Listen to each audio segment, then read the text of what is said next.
Praise the lord. దేవుని నామానికి స్తోత్రం కలుగునుగాక.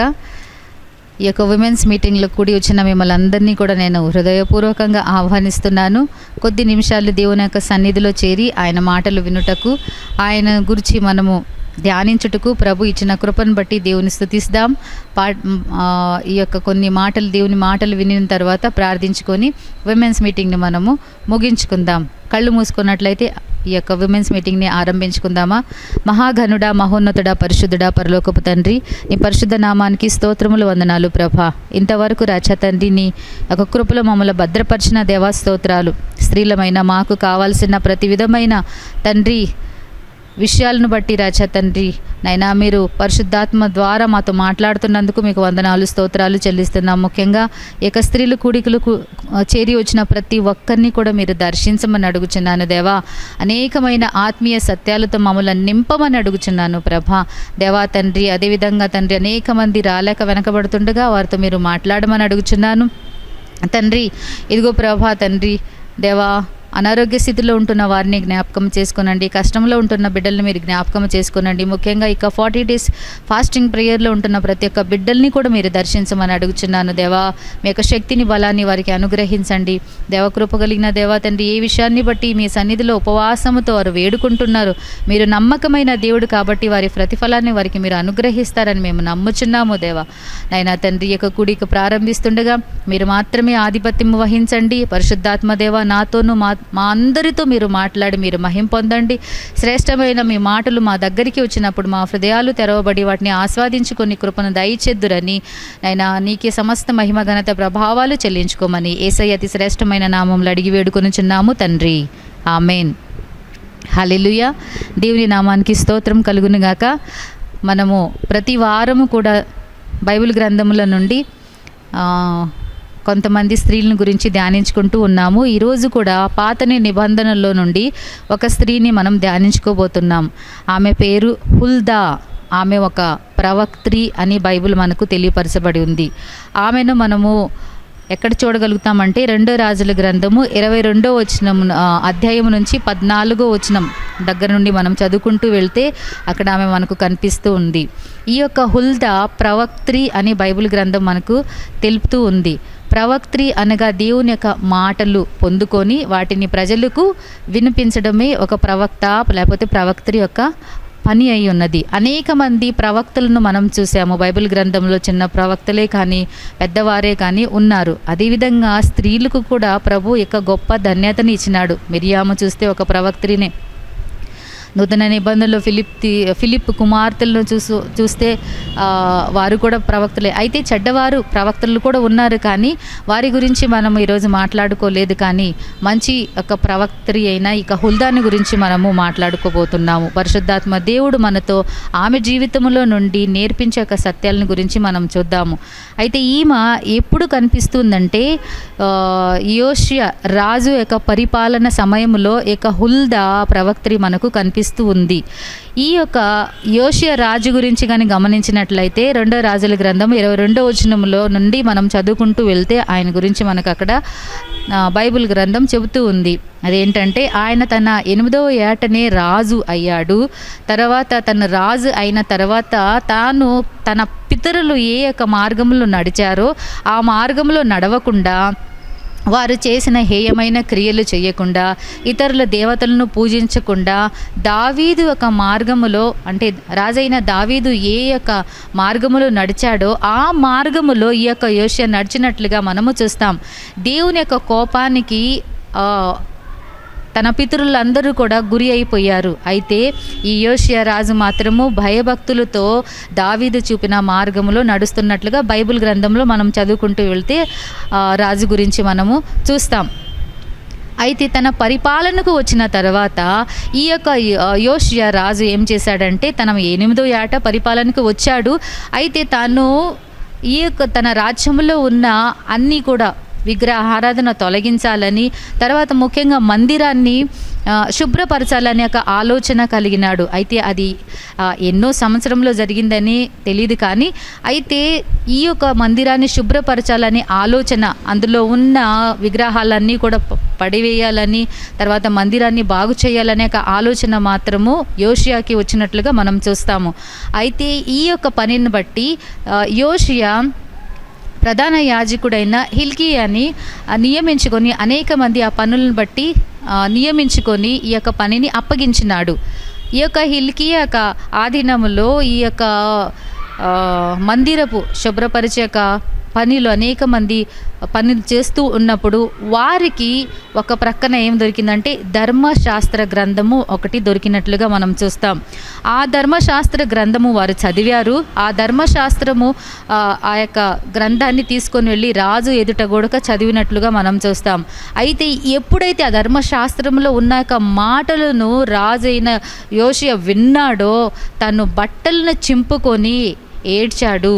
ఎందుకంటే ఆ ధర్మశాస్త్రంలో ఉన్న ప్రతి ఒక్క మాటలు ఏదైతే దేవుడు చెయ్యవద్దు అని చెప్పాడో అవన్నీ కూడా నా పితరులు చేస్తూ వచ్చారు, కాబట్టి దేవుని యొక్క కోపాగ్ని ఇంతవరకు కూడా రగులుకుంటూ ఉంది అనే ఒక మాటను గ్రహించినాడు. అయితే తన విషయములోను, తన జనుల విషయములోను, లేకపోతే యూదా వారి విషయములోను దేవుడు ఏమి చెబుతున్నాడే అనే ఒక మాట ఆయనకు తెలియాలి, ఆయన తెలుసుకోవాలనే ఒక ఉద్దేశముతో ఎవరైనా ఈ మాటలు చెప్పగలరా అంటే ఆయన ఒక దృష్టిలో హుల్దా అనబడిన ఈ యొక్క ప్రవక్త్రి జ్ఞాపకము వచ్చినట్లుగా మనం చూస్తాం.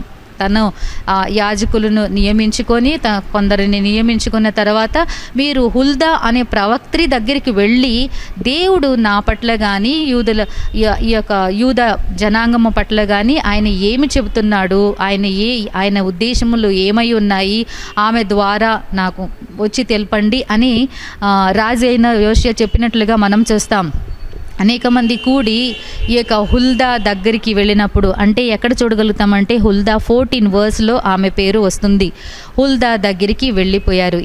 ఎందుకు అంటే ఈమె ఒక ప్రవక్త్రి అంటే దేవుని యొక్క మాటలను అందించే ఒక స్త్రీ. దేవుడు ఏదైతే చెబుతారో ఆ యొక్క మాటలను ప్రజలకు వినిపించడమే ఈ యొక్క ప్రవక్త యొక్క పనులు. అనేక మంది ప్రవక్తలు ఉన్నప్పటికీ కూడా మరి రాజు ఎందుకో ఈమెనే ప్రత్యేకంగా ఆమె దగ్గరికి వెళ్ళండి అని చెప్పాడు.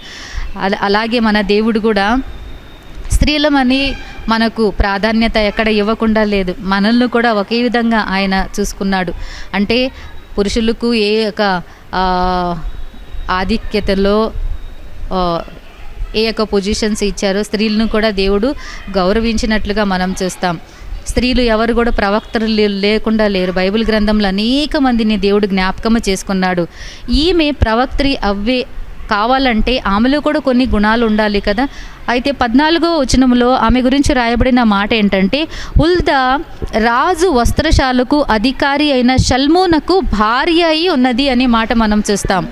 రాజు యొక్క వస్త్రశాలకు అధికారిగా ఉండిన ఒక వ్యక్తి పేరు షల్మోనుకి భార్య. అంటే ఈమె ఒక ఫ్యామిలీని మెయింటైన్ చేస్తూ ఉంది. ఈమె ఒంటరిగా లేదు, తన ఒంటరి బ్రతకటం లేదు, కానీ ఆమెకు ఒక ఫ్యామిలీ ఉంది. ఆ ఫ్యామిలీ తన భర్త కూడా ఎక్కడ అధికారము సంపాదించుకున్నాడంటే ఆ యొక్క రాజు ఉన్న వస్త్రశాలలో తన అధికారము కలిగి ఉన్నాడు. అంటే తన ఆధీనంలోనూ అన్నీ కూడా ఆ వస్త్రాల గురించిన ప్రతి ఒక్క పనులు కూడా జరుగుతూ ఉంటున్నాయి. అంటే మంచి పొజిషన్లో ఉన్నారు, మంచి యొక్క స్థితిలో వీళ్ళు ఉన్నారు అన్నట్లుగా మనం చూడగలుగుతాం.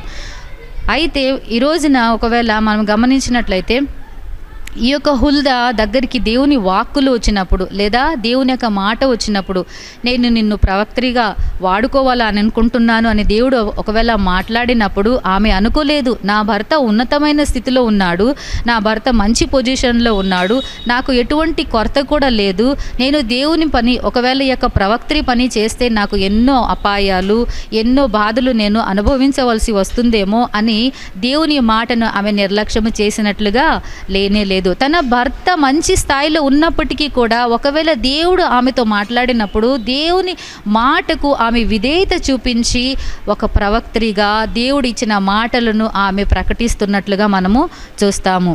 ఈ రోజున అనేక మంది కూడా దేవుని యొక్క మాట లేకపోతే దేవుడు ప్రత్యేకంగా మాట్లాడినప్పుడు నువ్వు నా కోసము జీవించాలి, నా కోసం ఈ పని చేయాలి, నిన్ను నేను ఎన్నుకున్నాను అని దేవుడు మాట్లాడుతున్నప్పుడు తనకున్న ఒక స్థాయిని బట్టో, తనకున్న ఒక పొజిషన్ను బట్టో, లేకపోతే భర్తకున్న ఒక మంచి స్థాయిని బట్టి ఏం చేస్తారంటే నిర్లక్ష్యం చేస్తారు.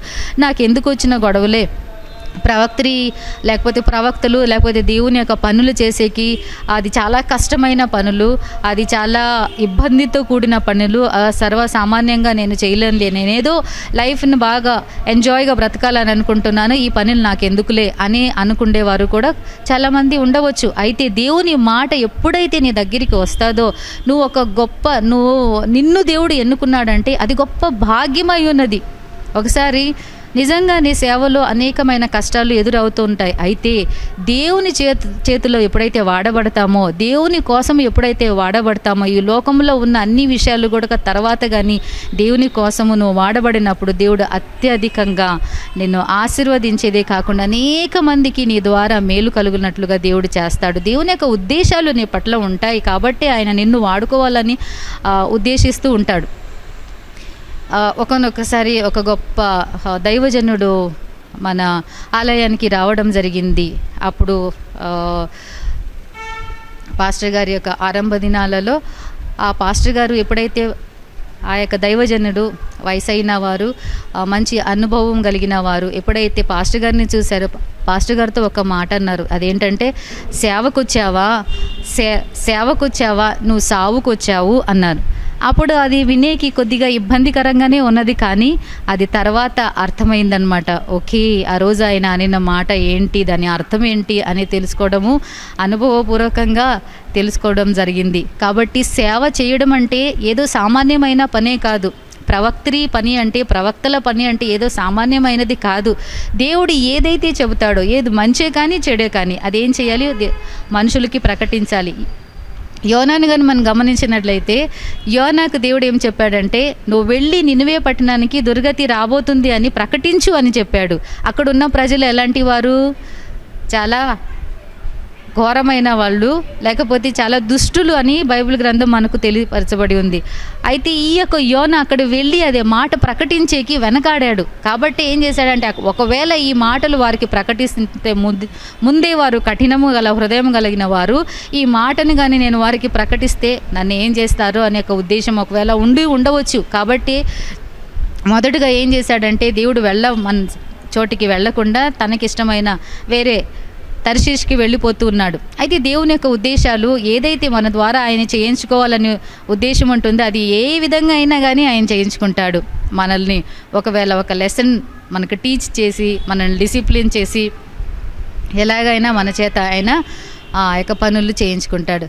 కాబట్టి ప్రకటించడము అంటే ఇది సామాన్యమైన విషయం కానే కాదు. ఎన్నో కష్టాలు, ఎన్నో మాటలు, ఎన్నో విషయాలు ఎదుర్కోవాల్సి వస్తుంది. అయితే ఈ హుల్దా తన భర్తకున్న పొజిషన్ని బట్టి నేను ఎందుకులే ప్రాఫెటస్ కావాలి, దేవుని పని చేయాలి, దేవుని మాటలను అందించాలి. ఒకవేళ దేవుని మాటలను ఇటువంటి ప్రజలకు అస్సలు వినకుండా ఉండే ఈ యొక్క ప్రజలకు నేను ప్రకటిస్తే మరి నా బ్రతుకేమవుతుంది అని అనుకోలేదు. కానీ దేవుని మాటలు ఎప్పుడైతే ఆమె చెవిన పడినాయో ఆమె దేవుని మాటలను ప్రకటిస్తూ ఉంది. దేవుడు ఏమైతే చెబుతున్నాడో ఆ మాటలను ఆమె ప్రకటిస్తున్నట్లుగా మనం చూస్తాం. ఎప్పుడైతే యోషియా హుల్దా దగ్గరికి మనుషులను పంపించి దాని యొక్క దేవుడు నా గురించి కానీ జనుల గురించి ఏమి చెబుతున్నాడు అని ఆమె ద్వారా తెలుసుకొని రండి అని చెప్పినప్పుడు 2 రాజుల గ్రంథము 22 అధ్యాయము 16-17 వచనంలో మనం యొక్క మాట చూస్తాం. చూడండి, యెహోవా సెలవిచ్చినదేమనగా, యూదా రాజు చదివించిన గ్రంథములో రాయబడి ఉన్న కీడంతటిని ఏదియు విడిచిపెట్టకుండా నేను ఈ స్థలము మీదికిని దాని కాపురస్తుల మీదికిని రప్పింతును. ఈ జనులు నన్ను విడిచి ఇతర దేవతలకు ధూపము వేయుచు తమ సకల కార్యముల చేత నాకు కోపము పుట్టించి ఉన్నారు గనుక నా కోపము ఆరిపోకుండా ఈ స్థలము మీద రగులు కొనుచున్నది అనే ఒక మాటను ఆమె ప్రకటించింది. దేవుడు ఈ మాటలు వారికి చెప్పుమని ఆమెతో చెప్పినప్పుడు ఈ మాటలన్నీ కూడా వారికి చెప్పడం జరిగింది. అంటే ప్రజలు ఎలాగున్నారంటే నిజమైన దేవుని ఆరాధించేకి బదులుగా తనకి ఇష్టమైన త్రోవలో నడుస్తున్నారు, తాను విగ్రహారాధన చేస్తున్నారు, తనకి ఇష్టమైన బ్రతుకులు బ్రతుకుతున్నారు. కాబట్టి దేవుని ఉగ్రత వారి మీదికి రగులుకొనుచుందంటే ఇంకా దేవుని యొక్క ఉగ్రత, దేవుని యొక్క కోపము వారిపైన ఉన్నది అని ఈ యొక్క మాటను ఆమె ధైర్యంగా ప్రకటించింది, ధైర్యంగా మాట్లాడింది. ఈ యొక్క ధైర్యంగా మాట్లాడేకి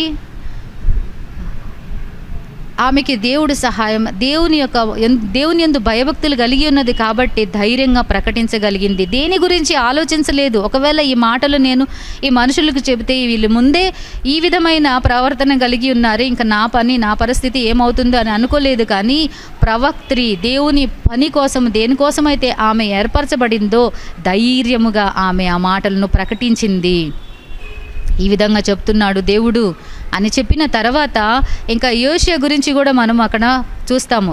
ఎప్పుడైతే యోషియా గురించి కూడా దేవుడు మాట్లాడాడు, అదేంటంటే, అయితే నువ్వు మాత్రము యోషియా నా మాటలు విని నీ యొక్క మెత్తని హృదయం కలిగిన వాడవై నా సన్నిధిలో నువ్వు కన్నీళ్లు కార్చావు, కాబట్టి నిన్ను నేను ఈ యొక్క నా కోపాగ్నికి గురి కాకుండా చేస్తాను. నువ్వు నెమ్మదిగా నీ యొక్క పితరుల సమాధిలో నీ పితరుల యొక్క చోటనే, అంటే నెమ్మదిగా నువ్వు సమాధికి వెళుతావు, నెమ్మదిగా బ్రతుకుతావు అని చెప్పినట్లుగా మనం చూస్తాం.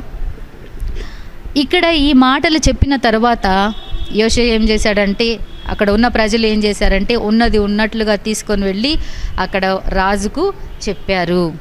రాజైన యోషియాకు చెప్పిన తర్వాత రాజైన యోషియా ఈ యొక్క మాటలు విన్న తర్వాత, ఈ ధర్మశాస్త్రంలో ఉన్న యొక్క మాటలు మేము అనుసరించకుండా ఉండడాన్ని బట్టే కదా, మన పితరులు ఈ యొక్క మాటలను వారు అనుసరించలేదు, దాన్ని బట్టే కదా దేవుని యొక్క కోపాగ్ని మన పైన రగులుచున్నది.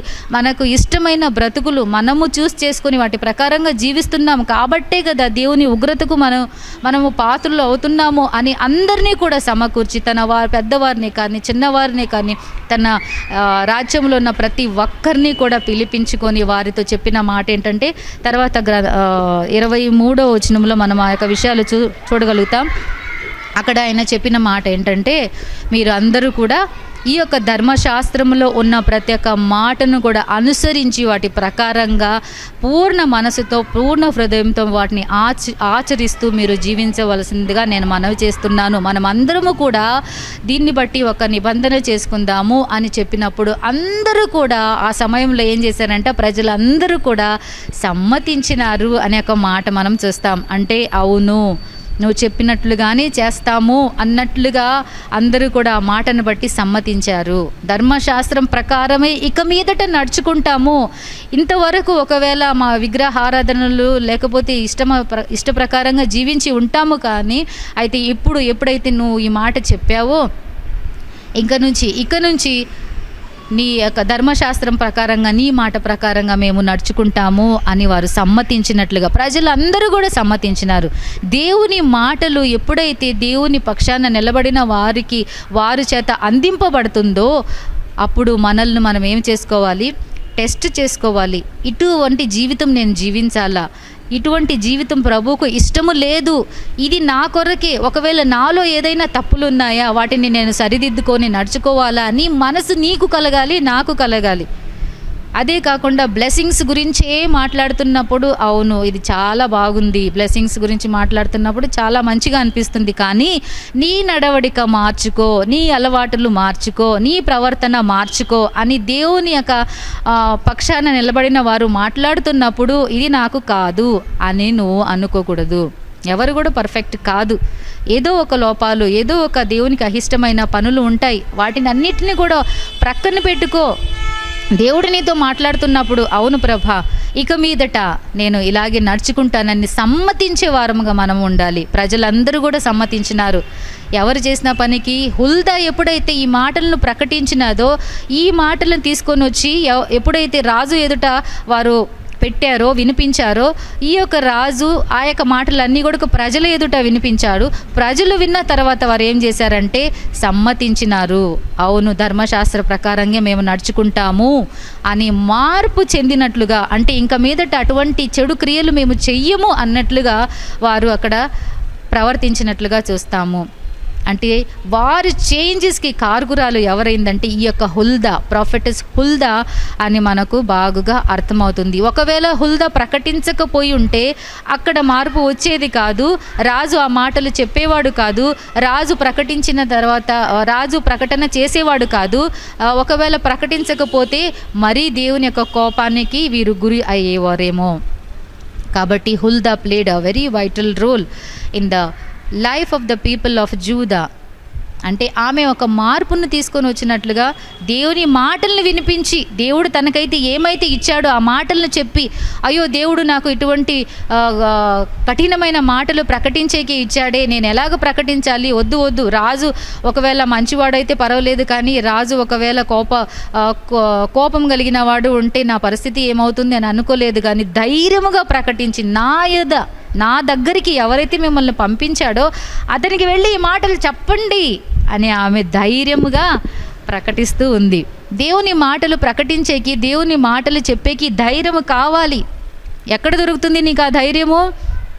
దేవుని యందు భయభక్తులు కలిగి ఉన్నప్పుడు నీకు ఆ ధైర్యము దొరుకుతుంది అని సామెతల గ్రంథం 14వ అధ్యాయము 26వ వచనంలో మనం ఇది చూస్తాము. యెహోవా యందు భయభక్తులు కలిగి ఉండుట బహుధైర్యము పుట్టించును. హల్లెలూయా, దేవుని నామానికి స్తోత్రం కలుగును గాక. నీకు ధైర్యము కావాలంటే నువ్వేం చేయాలి? యెహోవా యందు భయము భక్తి కలిగి నువ్వు జీవించాలి. ఈమెకు హుల్దాకు ఇంత ధైర్యము ఎందుకు వచ్చిందంటే యెహోవా యందు ఆమె భయభక్తులు కలిగి ఉన్న స్త్రీ.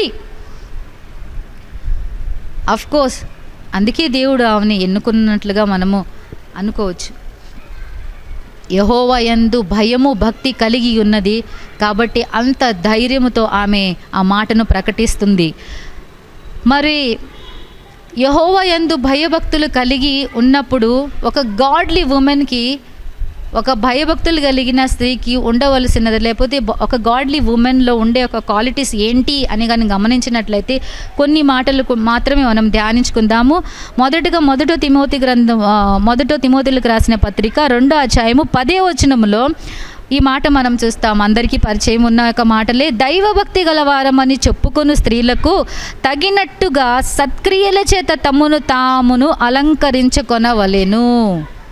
మేము దైవభక్తి గలవారమని అంటే పౌలు భక్తుడు తిమోతిలకు రాస్తూ ఈ యొక్క మాట చెప్తున్నాడు. దైవభక్తి గలవారమని ఎవరైతే అంటారో వారిలో మనకేం కనిపించాలంట? సత్క్రియలు, మంచి క్రియలు. అంటే చెడ్డ క్రియలు కూడా ఉంటాయి అంటే ఉంటాయి. ఈ లోకంలో మంచి చెడు రెండు ఉన్నాయి. అయితే ఏది ఎన్నుకోవాలి? Choice is yours. ఏది నువ్వు ఎన్నుకోవాలని ఒక చాయిస్ ప్రభు నీకు ఇచ్చి ఉన్నాడు.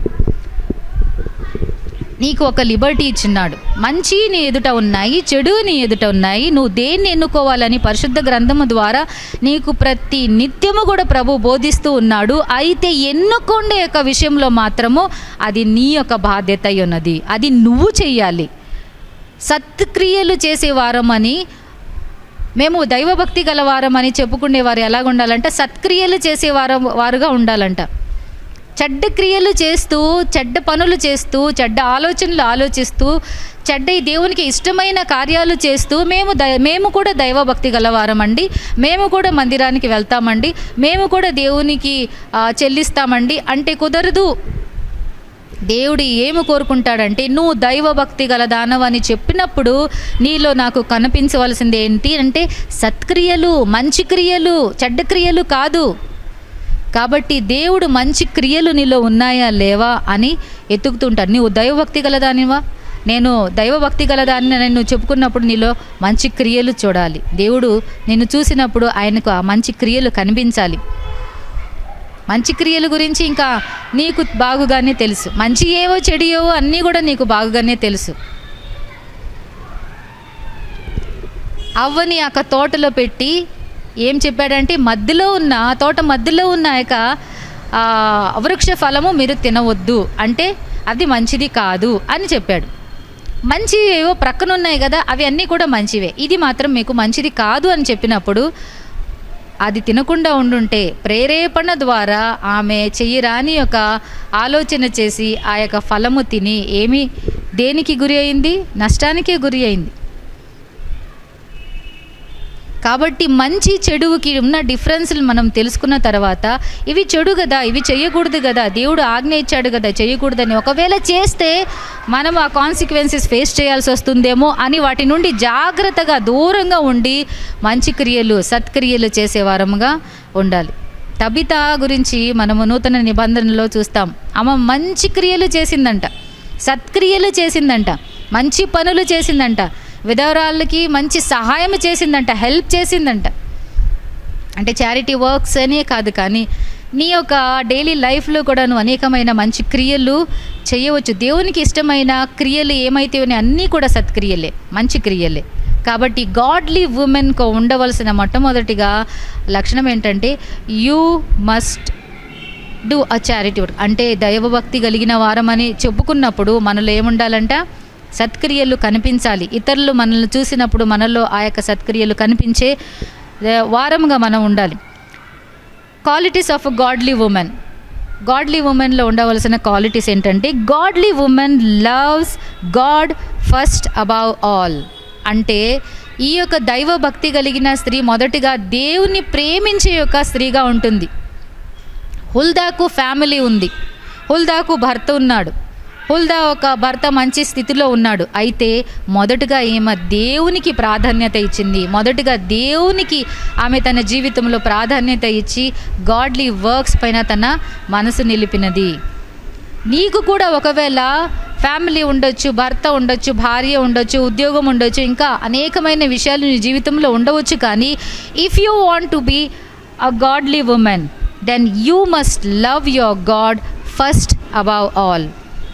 నా దేవుని నేను ప్రేమిస్తున్నానండి అని చెప్పుకొని మనసంతా కూడా వేరే విషయాల పైన ఎలాగ సంపాదించాలి, లేకపోతే వేరే ఆలోచనల పైన ఉంటే అది ఒక గాడ్లీ ఉమెన్కి ఉండవలసిన లక్షణము కాదు. ఫస్ట్ ప్రయారిటీ, ఫస్ట్ ప్రిఫరెన్స్ నీ జీవితంలో ఎవరికి ఇవ్వాలంటే దేవునికి ఇవ్వాలి.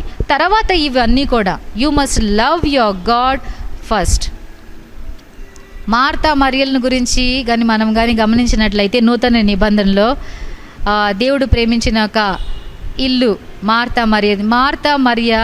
మార్తా తన ఇంటికి యేసుక్రీస్తు ప్రభువుని ఆహ్వానించింది. మార్త ఆహ్వానించిన తర్వాత యేసుక్రీస్తు ప్రభువుకి ఎలాగ పరిచర్య చేయాలో, అనేకమైన వంటకాలు ఎలాగ వండి పెట్టాలో ఈ ఆలోచనలతోని అనేకమైన పనులు పెట్టుకొని, విస్తారమైన పనులు పెట్టుకొని ఆమె విసుగు చెందుతూ ఉంది. విసుగు చెందే ఒక టైంలో యేసుక్రీస్తు ప్రభు దగ్గరికి వచ్చి, ప్రభువా నీకు చింత లేదా, నేను ఒక్కదాన్నే ఇక్కడ పోరాడుతున్నాను కదా, నీకు మంచి వంటకాలు వండి పెట్టాలని ఒక ఉద్దేశంతో నేను ఒక్కదాన్ని ఇక్కడ పని చేసుకుంటున్నాను కదా, ఆ మరియను కూడా పంపించు నాకు సహాయం చెయ్యట్టుకు అని మార్త ఎప్పుడైతే యేసుక్రీస్తు ప్రభుతో అన్నదో, యేసుక్రీస్తు ప్రభు అక్కడ ఒక మాట పలికినట్లుగా మనం చూస్తాం. మార్తా అనేకమైన విస్తారమైన పనులను పెట్టుకొని నువ్వు ఎందుకు విసుగు చెందుతున్నావు? ఉత్తమమైన దానిని ఎన్నుకున్నది ఎవరు? మరియా. ఆ టైంలో మరియా ఎక్కడున్నది? దేవుని యొక్క పాదాల దగ్గర కూర్చొని ఆయన మాటలను వింటూ ఉంది. హల్లెలూయా. ఉత్తమమైన దాన్ని ఫస్ట్ ప్రిఫరెన్స్ దేవునికి ఇస్తూ ఉంది, ఫస్ట్ ప్రిఫరెన్స్ దేవుని మాటలకి ఇస్తూ ఉంది. ఉదయకాలంలో లేస్తాం, లేచిన తర్వాత మనం ఏం చేస్తున్నాం, ఎవరికి ఇస్తున్నాం మన ఫస్ట్ ప్రయారిటీ మన జీవితంలో? ఒకవేళ మన మొబైల్ ఫోన్సే తీసుకుంటాం, మొబైల్ ఫోన్స్ తీసుకున్న తర్వాత దేనికి ఎక్కువ సమయం ఇస్తున్నాం? అన్నెసెసరీ చాటింగ్స్, అన్నెసెసరీ థింగ్స్కి. ఒకవేళ మంచి కుశల ప్రశ్నలో, లేకపోతే మంచి వార్తలు, లేకపోతే ఒకరి గురించి తెలుసుకోవాలని ఉద్దేశం కలిగి ఉంటే అది ఒకటి వేరే విషయం. కానీ ఆ యొక్క కన్వర్సేషను ప్రొలాంగ్ చేసినప్పుడు వారి గురించి, వీరి గురించి, వాళ్ళ గురించి, వీళ్ళ గురించి పలికి మాటలు వారిపైన నింద మోపి, వీరిపైన నింద మోపి ఆ కన్వర్సేషన్ను ముగించినప్పుడు అది దేవునికి ఇష్టమంటారా? విస్తారమైన మాటలలో దోషముండక మానదు అని బైబిల్ గ్రంథం మనకు తెలియపరచబడి ఉంది. సో నీ మాటలు కొద్దిగా ఉండాలి. నువ్వు ఒకవేళ ఫోన్ కాల్స్ ఒకవేళ చేస్తున్నావా, మంచి చెడులు తెలుసుకోవాలని ఉద్దేశం కలిగి ఉన్న అంతవరకే చాలు. ప్రొలాంగ్ ఎందుకు చేయాలి? దేవునికి ఇవ్వు ప్రాధాన్యత. ఒకవేళ ఫోన్ చేసినా కూడా, అమ్మ నీకోసం నేను ప్రార్థన చేస్తానమ్మా, నీకు ఏమన్నా ప్రార్థన అవసరతలు ఉంటే నాకు చెప్పమ్మా, నేను ఖాళీగా ఉంటాను, నేను ఇంట్లోనే ఉంటాను, నేను ఎక్కడికి ఉద్యోగానికి వెళ్ళను, నీకోసం ప్రార్థన చేస్తాను. లేదా ఏదైనా పని ఉంటే చెప్పమ్మా, నీకోసం నేను చేస్తాను. ఏదైనా దేవుని కోసము, దేవుని కొరకు నువ్వు చేసినట్లయితే అది నీకు ఆశీర్వాదకరంగా ఉంటుంది. You must give the first priority in your life to your heavenly father. That's the quality that godly women should have. రెండోదిగా మనం గమనించినట్లయితే godly women exercise self control. మన ఉదయకాలంలో విన్నాం కదా సెల్ఫ్ కంట్రోల్ గురించి. సెల్ఫ్ కంట్రోల్ అనేది ఒక గాడ్లీ ఉమెన్లో ఉండాలి. నేను దైవ భక్తి కలిగిన దాన్ని అని నువ్వు చెప్పుకుండేకి ముందుగా నిన్ను నీవు పరీక్షించుకోవాలి. సెల్ఫ్ కంట్రోల్ ఉందా? ఏ విషయంలో నీకు సెల్ఫ్ కంట్రోల్ లేదో దాన్ని నువ్వు గమనించుకోవాలి. ఒకవేళ విస్తారమైన పనుల చేత విసుగు చెంది, ఒకవేళ మార్తాన్ని గురించే చూసుకుందాం. విస్తారమైన పనులు పెట్టుకున్న తర్వాత విసుగు లేదా కోపము, ఎక్కువ పని చేసినప్పుడు సామాన్యంగా కొందరికి కోపం ఎక్కువ వస్తుంది. దాన్ని ఎలాగ కంట్రోల్ చేసుకోవాలి, సెల్ఫ్ కంట్రోల్ నేను ఎలాగ పొందుకోవాలి అని నువ్వు గమనించుకోవాలి. దాన్ని బట్టి నువ్వు ఆ యొక్క కోపం వచ్చినప్పుడు కూడా ఆ కోపాన్ని నువ్వు అధిగమించుకొని దానికి, ఆ కోపానికి నువ్వు ఎక్కువగా చోటు ఇవ్వకుండా, అది విసుగుగా మారకుండా నువ్వు నీ జీవితంలో ముందుకు సాగాలి. కోపము వస్తుంది, కోపపడుడి కానీ పాపము చెయ్యకుడి అని దేవుని మాటలో చెప్తాను. కోపము వచ్చినప్పుడు కూడా ఆ కోపాన్ని ఒకవేళ ఎలాగ తగ్గించుకోవాలి, ఎందు నిమిత్తం నాకు కోపం వస్తుంది, ఈ కోపం వచ్చినప్పుడు నా శరీరానికి కలిగే ఒక హానికరమైన విషయాలు ఏంటి, కోపం వచ్చినప్పుడు నా శరీరము బీపీ షుగర్లకి ఇలాంటికి గురి అవుతుంది అని గమనించుకోవాలి. ఆ కోపము మంచిది కాదు. నువ్వు సెల్ఫ్ కంట్రోల్లో ఉండాలి. కోపం అనేదే కాదు, అయినా అనేకమైన విషయాలు ఈ లోకంలో ఉంటాయి. వాటిపైన నువ్వు సెల్ఫ్ కంట్రోల్, నువ్వు ఎలాగ కంట్రోల్ పొందుకోవాలి. దేవుణ్ణి అడిగినప్పుడు ప్రభు నీకు తప్పకుండా వాటిపైన విజయంని ఇస్తాడు, కంట్రోల్ చేసుకుంటేకి ఆ సామర్థ్యాన్ని ఇస్తాడు. So godly women should have that self control attitude. మూడోదిగా కానీ గమనించినట్లయితే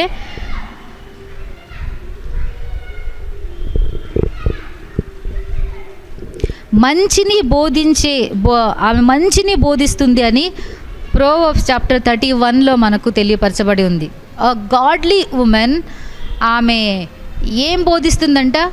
మంచివే బోధిస్తుంది. తాను ఏదైతే అనుభవంలో నుండి వచ్చినదో, తనకు దేవుని గురించి ఏదైతే తెలుసో ఆ మంచియే బోధిస్తుంది. కానీ చెడు చెప్పి చెడు మార్గంలో నడిపించేదిగా గాడ్లీ ఉమెన్ ఉండదు. అసలు ఆ చెడు మార్గంలో నడిపించేది, చెడు వాటికి ప్రేరేపించేది అసలు ఆ ఉమెన్ గాడ్లీ ఉమెన్ కానే కాదు అని మనం గమనించుకోవాలి. నిన్ను పాపానికి ప్రేరేపిస్తుందంటే she is not a godly women. మంచియే బోధిస్తుంది. మంచియే అంటే మనము సామెతల గ్రంథం 1వ అధ్యాయము గుణవతి అయిన భార్య దొరుకుట అరుదు, అటిది ముట్టెముల కంటే అమూల్యమైనది అనే మాటలన్నీ కూడా చదువుకుంటూ వెళ్తూ ఉంటే అక్కడ ఒక మాట మనకు కనిపిస్తుంది. అదేంటంటే తాను కృపగలిగిన మాటలను ఆమె బోధిస్తుంది. ఆమె నోరు ఎప్పుడైతే తెరుస్తుందో మంచియే బోధిస్తుంది, చెడు బోధించదు. చెడు వైపు ఎవరిని కూడా ఆకర్షించదు ఆ గాడ్లీ ఉమెన్. ఆమె మంచి, ఒకవేళ టీన్ ఏజ్ పిల్లలే ఉండవచ్చు, నిన్ను ఎవరైనా కానీ మంచి మాటలు, దేవుని మాటలు చెప్పి నిన్ను నడిపిస్తూ ఉంటే she is a godly women. Understand? లేదా నువ్వు ఒక తప్పు మార్గంలో వెళ్తూ ఉంటే అది కాదమ్మా సరి అయిన మార్గము, దేవుని మాటలు అలాగ చెప్పటం లేదమ్మా, నీ నడతలను నువ్వు సరిగా చేసుకో అమ్మా, నువ్వు ప్రక్కకు అటువైపుకు వెళితే అది నాశనానికి దారి తీస్తుందమ్మా, నువ్వు అవన్నీ మానుకోమ్మా అని ఎవరైతే నీతో చెప్తారో వాళ్ళు గాడ్లీ ఉమెన్. వాళ్ళ యొక్క మాటలు నువ్వు వినేదానవుగా ఉండాలి. కానీ నువ్వు పాపములో నువ్వు నడుస్తూ ఉన్నప్పుడు ఇంకా నిన్ను దానిలో ప్రేరేపించి ముందుకు వెళ్ళేకి నిన్ను ప్రేరేపిస్తుంటే ఆమె గాడ్లీ ఉమెన్ కానే కాదు అని నువ్వు గమనించాలి. అప్పుడు ఆ జ్ఞానం ఒకవేళ నీకు ఉండకపోయినా కానీ తర్వాత అయినా కానీ దేవుని సన్నిధిలో నువ్వు మోకరించి ప్రార్థించినప్పుడు, ప్రభా నేను నడవవలసిన మార్గాన్ని నాకు తెలుపు అని దేవుని సన్నిధిలో అడిగినప్పుడు ప్రభు నీతో మాట్లాడతాడు. ప్రేరేపణ లేకపోతే ఇతరుల మాటలు చాలా ప్రభావితం చేస్తాయి. ఒక టీన్ ఏజ్లోకి పిల్లలు వచ్చిన తర్వాత వారిని డైవర్ట్ చేసి కొన్ని మాటలు మాట్లాడే వాళ్ళు ఉంటారు. గాడ్లీ ఉమెన్ ఇవన్నీ చేయరండి. పాపం వైపు ప్రేరేపించరు, కానీ వారిని సరి అయిన మార్గంలో, దైవభక్తిలో, దేవుని మాటలు, అది ఎలాంటి మాటలైనా కానీ ఒకవేళ ఖండితంగా నువ్వు చెయ్యకూడదు, ఇది తప్పు అని గట్టిగా చెప్పినప్పుడు చెప్పాలి. చెప్పవలసిన సమయం వచ్చినప్పుడు చెప్పాలి. నువ్వు చేసేది సరిది కాదమ్మా, చాలా తప్పమ్మా, నువ్వు నష్టపోతావమ్మా, నీ జీవితాన్ని కోల్పోతావమ్మా అని చెప్పాలి. వాళ్ళు గాడ్లీ ఉమెన్. అలాంటి వారు ఎవరైనా నీకు బోధిస్తూ ఉంటే వారి మాటలు విను నా ప్రియమైన బిడ్డ. అది నిన్ను జీవ మార్గానికి తీసుకొని వెళ్తుంది. తర్వాత అ godly women is a submissive women. తను తాను సబ్మిట్ చేసుకుంటుంది. దేనికి? దేవుని యొక్క మాటలకి. అంటే హంబల్గా ఉంటుంది ఒక గాడ్లీ ఉమెన్. మరియా దగ్గరికి గాబ్రియేలు దూత ఒక వార్తను తీసుకొని వచ్చాడు. దయాప్రాప్తురాలా, నీకు శుభము, లోకరక్షకుడు నీ గర్భాన పుట్టబోతున్నాడు అని అన్నప్పుడు ఫుల్ సబ్మిషన్ ఆమె చూపించినట్లుగా మనం చూస్తాం. అయ్యా ఇది ఏ విధంగా సాధ్యమవుతుంది అని ఒకవేళ అడిగి ఉండొచ్చు, కానీ నేను పురుషుని ఎరగని అని ఉండొచ్చు, కానీ అయితే అయ్యోయ్యో ఇది కుదరదు, నా వల్ల కాదు, నేను ఎక్కడ భరించేను ఈ యొక్క అవమానాన్ని, లేకపోతే ఇది వేరే వాళ్ళని ఎవరైనా చేసుకోండి అయ్యా, నా వల్ల కాదు అని ఆమె చెప్పలేదు, కానీ తల వంచింది. హంబల్గా ఉన్నది. A godly women show a humble nature. హంబల్గా ఉండాలి.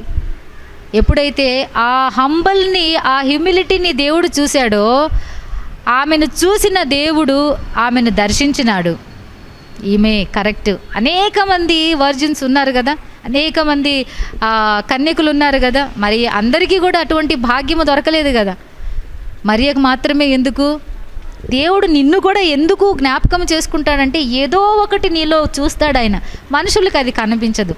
ఒకరు అన్నారంట పాస్టర్ గారు పాస్టర్ అమ్మతో, మరి ఎందుకో దేవుడు నిన్ను ఎన్నుకున్నాడో, ఏమున్నదో నీలో అంటే అది ఎవరికి కనిపించదు, కానీ ఆయనకు కనిపిస్తూ ఉంది. నీ హ్యూమిలిటీ, నీ హంబల్ నేచరు ఒకవేళ ప్రక్కనున్న వారు గమనించకుండా ఉండవచ్చు, కానీ దేవుడు గమనిస్తూ ఉన్నాడు. మరియా హంబల్గా ఉన్నది. ఎప్పుడైతే ఆ వార్త వచ్చిందో, నా కొరకు నువ్వు వాడబడాలి, నీ యొక్క కడుపు ద్వారా, నీ యొక్క గర్భం ద్వారా నేను రాబోతున్నానని చెప్పినప్పుడు తల ఉంచింది. తల ఉంచేవారుగా ఉండాలి ఒక గాడ్లీ పీపుల్, అంటే గాడ్లీ ఉమెన్.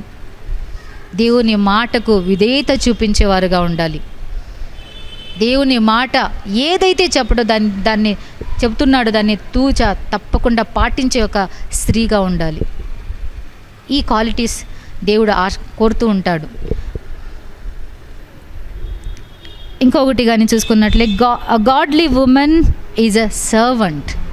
ఆమె సేవ చేసేదిగా ఉండాలి. గాడ్లీ ఉమెన్ కేవలం దేవుడు నన్ను ఎన్నుకున్నాడు, నేను దేవుని యొక్క మాటలనే చెప్పాలి, దేవుని మాటలనే ప్రకటించాలి, దేవుని పని చేయాలి అంతే అనుకోకూడదు, కానీ she must be a servant. Serving nature ఉండాలి. ప్రతి ఒక్కరికి సర్వ్ చేయాలి, సర్వ్ చేసే ఒక స్త్రీగా ఉండాలి. సో ఏ విధంగా సర్వ్? ఫిజికల్గా నువ్వు సర్వ్ చేసేదే కాకుండా అనేక విధాలుగా దేవుని కోసము నువ్వు సేవ చేసేదానవుగా ఉండాలి. You must be a servant. ఇంకా అనేకమైన విషయాలు ఉన్నాయి. ఇటువంటి గుణాలన్నీ కలిగి ఉన్నప్పుడు ఒక గాడ్లీ, దైవభక్తి కలిగిన ఒక స్త్రీకి ఇవన్నీ కూడా ఉంటాయి. ఇవన్నీ కూడా ఉన్నప్పుడు దేవుడు నిన్ను గుర్తెరుగుతారు. ఆయన నిన్ను చూస్తాడు. నీ క్వాలిటీస్ని చూసిన తర్వాత ఆయన ప్రత్యేకమైన తన ప్రణాళిక కోసం నిన్ను ఎన్నుకుంటాడు. ఆయన యొక్క కార్యాన్ని నువ్వు చెయ్యాలి. నీ కోసం ఒక స్పెషల్ టాస్క్ ఆయన పెట్టి ఉంటాడు. ఆ టాస్క్ నువ్వు ఫుల్ఫిల్ చేయాలి అని ఒక ఉద్దేశంతో ఆయన నిన్ను ఈ లోకానికి పంపిస్తాడు. హుల్దాకి కూడా ఈ మాటలను ప్రకటించాలి, ఇంకా అనేకమైన మాటలు నువ్వు ఈ ప్రజలకు చెప్పాలి అనే ఒక ఉద్దేశంతోనే దేవుడు ఎన్నుకున్నప్పుడు ఈ క్వాలిటీస్ అన్నీ కూడా దేవుడు గమనించి ఉండవచ్చు. She submitted herself to God. ఈ రోజున నువ్వు నిన్ను సబ్మిట్ చేసుకుంటున్నావా? దేవుని యొక్క కార్యాల కోసం సబ్మిట్ చేసుకుంటున్నావా? నా ప్రియమైన సహోదరి, నిన్నే దేవుడు జ్ఞాపకం చేసుకుంటున్నాడు. నీ కోసమే ఎదురు చూస్తున్నాడు. ఇంకా లోకములో ఎంతకాలమో బ్రతుకుతావు? ఇటు కాకుండా అటు కాకుండా ఇంకా ఎన్ని రోజులు బ్రతుకుతావు? దేవుడు నీకు మంచి తలాంతులను ఇచ్చిన్నాడు. ఆయన నీతో ఎన్నోసార్లుగా మాట్లాడాడు. ఇది నాకు కాదులే అనుకోవద్దు. ఆయన నిన్నే పిలుస్తున్నాడు. నిన్ను జ్ఞాపకం చేసుకున్న దేవునికి విధేయత చూపించు. ఆయన ఒక ప్రణాళిక నీ జీవితంలో నెరవేర్చబడుటకు నువ్వు తల ఉంచినప్పుడు దేవుడు నిన్ను కూడా వాడుకుండేవాడుగా ఉంటాడు. దేవుని నామానికి స్తోత్రం కలుగునుగాక. ఈ యొక్క హుల్దా ధైర్యముతో దేవుని మాటలను ప్రకటించిన తర్వాత అక్కడ ఆ యొక్క యూద ప్రజలలో మార్పును చూడగలుగుతాం. రాజు ఎప్పుడైతే ఆ మాటలు చెప్పాడో అందరూ కూడా ధర్మశాస్త్రంలో ఉన్న మాటలను మనము అందరము కూడా ఏం చేయాలంటే అవి అనుసరించి జీవించాలి అని చెప్పినప్పుడు అందరూ సమ్మతించినారు అని చెప్తారు. ధైర్యంగా ప్రకటించు. దేవుని పని కొరకు వాడబడు. ప్రభు నిన్ను గొప్పగా ఆశీర్వదిస్తాడు. కళ్ళు మూసుకుందాం, ప్రార్థించుకుందాం. మహాగణుడా, మహోన్నతుడా, పరిశుద్ధుడా, పరలోకపు తండ్రి, నీ పరిశుద్ధ నామానికి స్తోత్రముల దేవా. ఇంతవరకు హుల్దా జీవితంలో నుండి ప్రభా తండ్రి అనేకమైన ఆత్మీయ సత్యాలు మాతో మీరు మాట్లాడిన విధానం బట్టి మీకు వందనాలు, స్తోత్రాలు చెల్లిస్తున్నాం. కృపగలిగిన దేవా, దయగలిగిన తండ్రి నాయన, స్త్రీలను కూడా మీరు ప్రేమించినారు ప్రభా. స్త్రీలకు కూడా రాజా తండ్రి మంచి ఆధిక్యత మీరు ఇచ్చినారు ప్రభా. నాయన ఇదిగో రాజా, ప్రవక్త్రులుగా రాజా ఎందరినో మీరు ఎన్నుకున్నారు ప్రభా. తండ్రి అనేక మంది నీకు విధేయులై జీవించినారు ప్రభా. తండ్రి మీ మాటలు మా దగ్గరికి వచ్చినప్పుడు మేము కూడా మేము మీకు సబ్మిట్ చేసుకుంటే ఫుల్ సబ్మిషన్ చూపించే వారంగా ఉండలాగిన కృపను చూపించమని అడుగుచున్నాను దేవా. ఇంకా ఎందరైతే లోకము వైపునే తండ్రి తన జీవితాలు నైనా తండ్రి తన జీవితం రాజా ప్రభా మలుచుకుంటుండగా వారిని మీ వైపు త్రిప్పుకోమని అడుగుచున్నాను దేవా. మీరు మాట్లాడండి దేవా తండ్రి. ధైర్యముగా ప్రకటించేకి అనేక మందిని లేపమని అడుగుచున్నాను తండ్రి.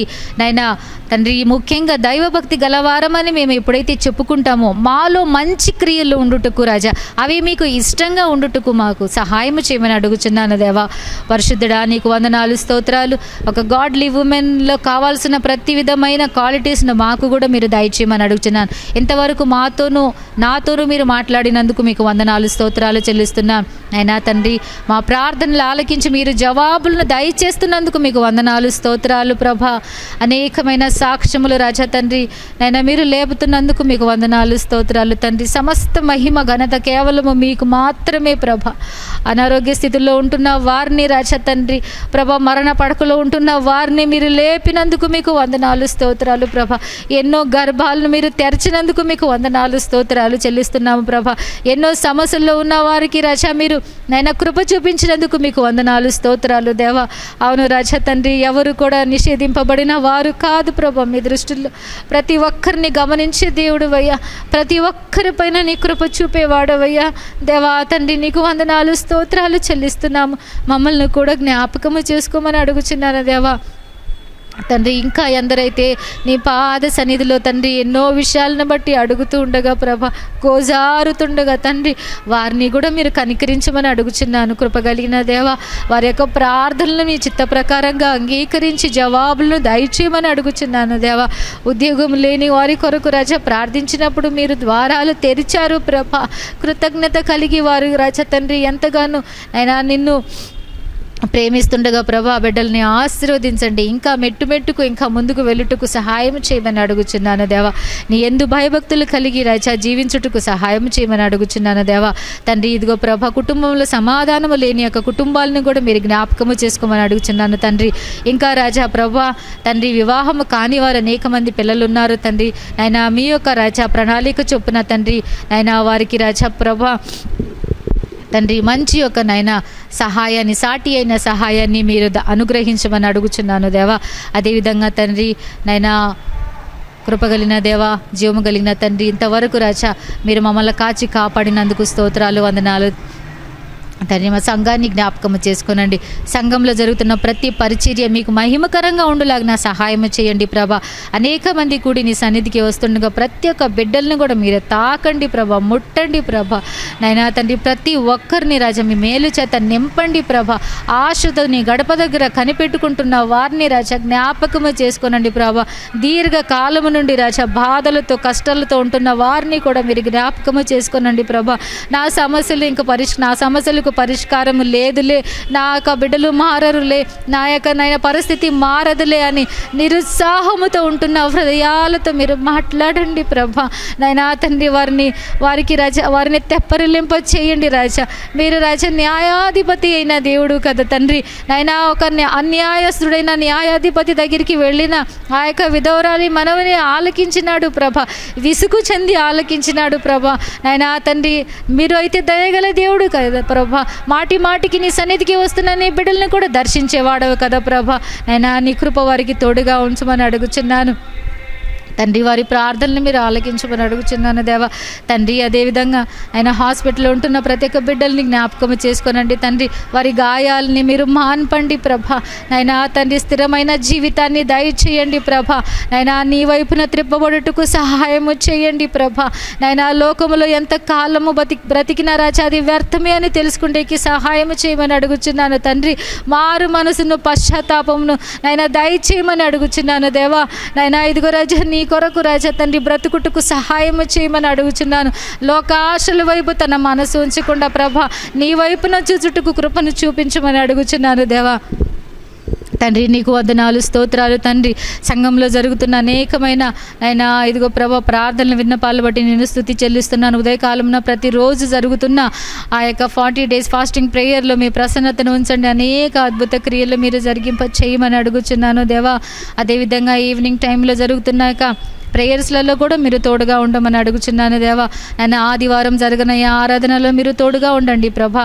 నైనా 24 hours నైనా తండ్రి చైన్ ప్రేయర్లో మీరు తోడుగా ఉండండి ప్రభా. మిడ్ నైట్ ప్రేయర్లో ఆపత్కాల ప్రార్థనలో మీరు తోడుగా ఉండండి ప్రభా. నైనా తండ్రి బైబిల్ స్టడీస్లో రాజా తండ్రి మీరు తోడుగా ఉండండి ప్రభా. నైనా అన్ని విషయాల్లో తండ్రి కేవలం మీరు మాత్రమే మహిమ పొందమని అడుగుచున్నాను తండ్రి. ప్రతి విధమైన అపవాది క్రియలు లయపరచమని అడుగుచున్నాను. ఆన్లైన్ ద్వారా వీక్షిస్తున్న ప్రతి ఒక్క బిడ్డల్ని ఆశీర్వదించండి, దీవించమని అడుగుచున్నాను ప్రభా. అదేవిధంగా తండ్రి సంఘం గురించి ప్రార్థిస్తుండగా సంఘంలో ఉన్న ప్రతి చంటి బిడ్డలు మొదలుకొని వృద్ధాప్యంలో ఉన్న ప్రతి బిడ్డల్ని కూడా మీరు జ్ఞాపకము చేసుకోమని అడుగుచున్నాను. ముఖ్యంగా తండ్రి నైనా తండ్రి ఎగ్జామ్స్ కోసం ప్రిపేర్ అవుతున్న ప్రతి ఒక్క బిడ్డల్ని కూడా మీరు జ్ఞాపకం చేసుకునండి. మంచి జ్ఞాపశక్తిని వారికి దయచేయండి.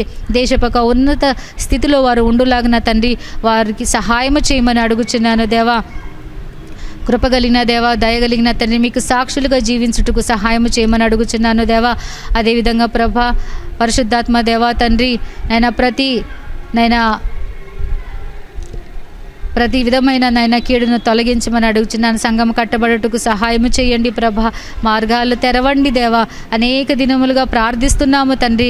అయినా సంఘము పూర్తిగా కట్టబడి అనేక మంది నీ మందిరములో రాజా కూడి నేను ఆరాధించే కృపను దయచేయమని అడుగుచున్నాను. కావలసిన ప్రభా తండ్రి ఆర్థికమైన సహాయాన్ని సమకూర్చమని అడుగుచున్నాను. నైనా నీ బిడ్డలు తన గుప్పుళ్ళు విప్పుటకు వారికి సమృద్ధిని దయచేయమని అడుగుచున్నాను తండ్రి. నైనా కొరతలతో ఎవరు ఉండకుండా రాజా తండ్రి వారికి మంచి నైనా తండ్రి స్థితిని దయచేయమని అడుగుచున్నాను ప్రభా. అదేవిధంగా ప్రభా తండ్రి నైనా సమస్త విషయంలో మీరు మాత్రమే మహిమ పొందండి. ఇక విమెన్స్ మీటింగ్లో రాజా ప్రభా నైనా మీరు మాత్రమే మహిమ పొందమని అడుగుచున్నాను. కూడి వస్తున్న ప్రతి ఒక్క బిడ్డల్ని మీరు జ్ఞాపకం చేసుకోమని అడుగుచున్నాను. నైనా విశ్వాసంలో స్థిరంగా నిలబడే కృపను రాజా బిడ్డలకు దయచేయమని అడుగుచున్నాను. నైనా తండ్రి మీ దగ్గర నుండి జవాబు పొందేంత వరకు ప్రార్థనలో కొనసాగే బిడ్డలుగా స్థిరంగా ఉండుటకు సహాయం చేయమని అడుగుచున్నాను. ఇంతవరకు మీరు మా మధ్యలో ఉన్నందుకు మీకు వందనాలు స్తోత్రాలు తండ్రి. మా యొక్క పట్టణాన్ని జ్ఞాపకం చేసుకునండి, దేశాన్ని జ్ఞాపకము చేసుకునండి, దేశ పరిపాలన జ్ఞాపకము చేసుకునండి తండ్రి. అదేవిధంగా నైనా ఎక్కడైతే మీ యొక్క సేవలు జరుగుతున్నాయో నలుమూలలుగా ప్రభా తండ్రి మీ యొక్క కృపరాజాన్ని బిడ్డలకు తోడుగా ఉంచమని అడుగుచున్నాను దేవా. నైనా తండ్రి ఇదిగో ప్రభా మీ యొక్క నైనా దూతల్ని కావలో ఉంచమని అడుగుచున్నాను తండ్రి. నైనా సంరక్షించమని అడుగుచున్నాను. బిడ్డలకి కాపుదలను దయచే, భద్రతను దయచే, క్షేమాన్ని దయచేయమని అడుగుచున్నాను. నీకే సమస్త మహిమ ఘనత ప్రభావాలు చెల్లించుకోమని నీకే నైనా తండ్రి నైనా సమస్త ఘనత ప్రభావాలు చెల్లిస్తూ యేసు నామములో అడిగి వేడుకొనుచున్నాము తండ్రి. ఆమెన్. Praise the Lord. దేవుడు మిమ్మల్ని అందరినీ కూడా దీవించి ఆశీర్వదించును గాక. ఆమేన్.